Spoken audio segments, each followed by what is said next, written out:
Hello, in this video I'm gonna show you how to join a squad on Mobile Legends.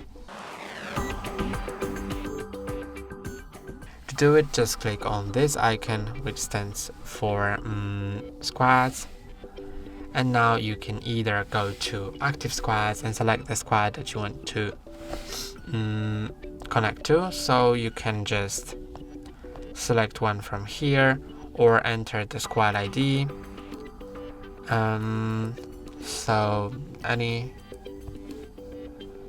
For example, this one, and you can also see the members of the squad by clicking on this button here, and here you'll see the members of the squad. Also, you can, instead of that, click on squads nearby and click on allow while using app, and then it will search for squads nearby.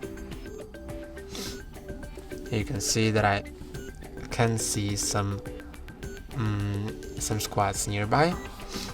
Also, so you can go to create squad and create your own, and you can also see invitations here. That's all for today. Don't forget to like and subscribe. See you next time.